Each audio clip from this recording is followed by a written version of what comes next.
Roush Yates Engines is the technical and creative vision of two of the greatest names in NASCAR history, a dedicated team of world-class engineers, technicians, and fabricators, and the exclusive Ford engine builders for NASCAR.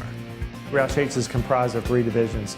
We have our NASCAR facility. We also have our Roush Yates Performance Engine Group that provides the road race engines to support Ford Motor Company. And we have Roush Yates Manufacturing Solutions. That's a world-class manufacturing center.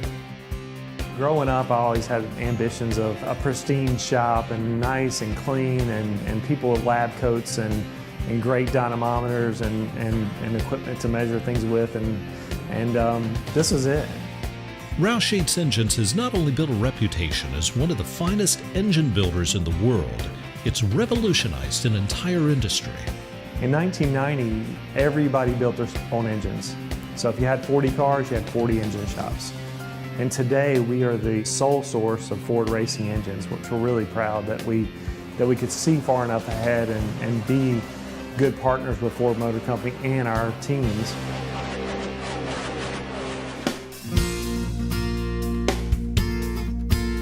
The partnership of Jack Roush and Robert Yates is made all the more extraordinary when you consider the competitive nature of the men involved.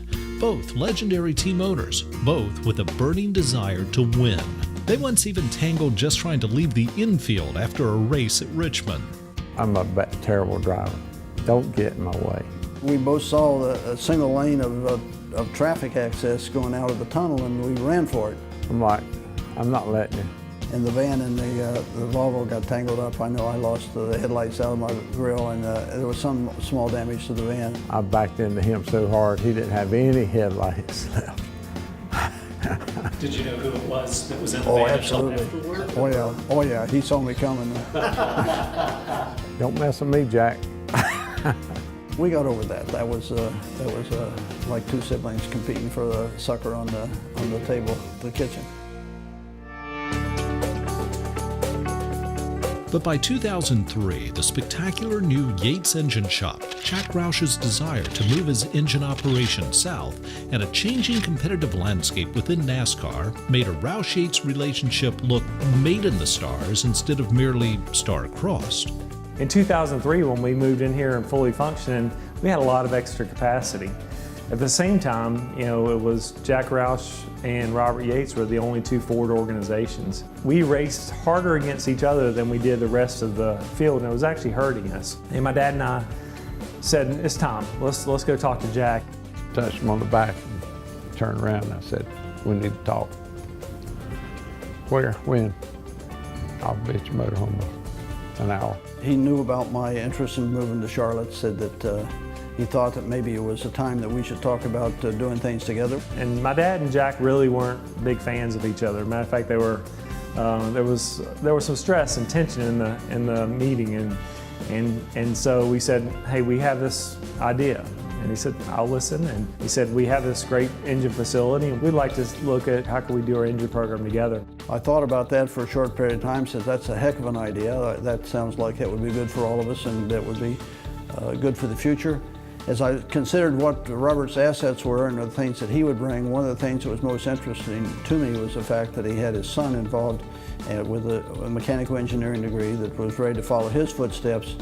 And I thought that not only the partnership that we had would last for Robert and I, for our time, but it would also be easily transitioned into the next generation with what Doug had for enthusiasm and preparation to be involved in the business. So Doug Yates was probably the biggest incentive that I had for making the arrangement with Robert. So from there, we basically said, we have a deal, and we had a handshake, and we were off and running.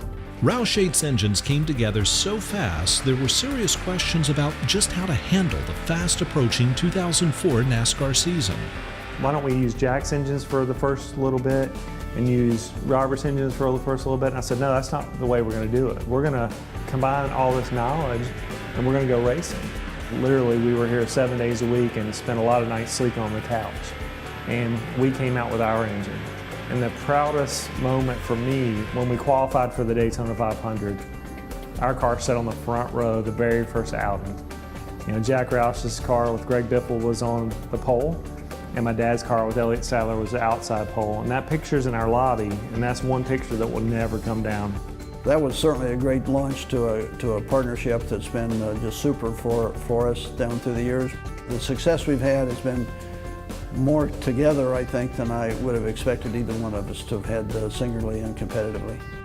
When we started, there was no plan B. There was an A plan, and the A plan was to win races and sit on poles and win a championship. We sat on the front row for the Daytona 500. We won our second race out at Rockingham with Matt Kenseth, and then we went on to win the championship that year with Kurt Busch. That means so much to me because I know what we did that winter, and I know all the hard work that went into that. Most people said it wasn't going to last, but we didn't even have a second thought. We knew it was the right thing to do. And we were the first ones to merge our engine companies and really get the support of one manufacturer, because we set a trend in the industry and it was really ahead of our time, and I'm really proud of that. And that's the trick about business, right? You have to kind of skate to where the puck's going. So where is the puck going now?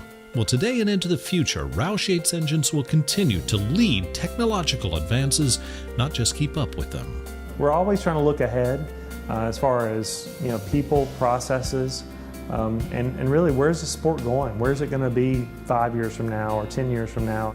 No reason why that the engines that come through the shop can't support championships for years, if not decades to come, on the path that they're on.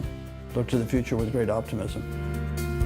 A company that's changed the face of modern racing, facilities capable of manufacturing aerospace quality components, and an unparalleled culture of winning.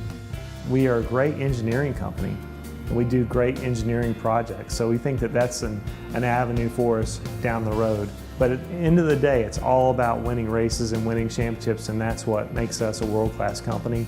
And all the processes and people and technology that it takes to do that are things that we feel like are going to position us strongly into the future.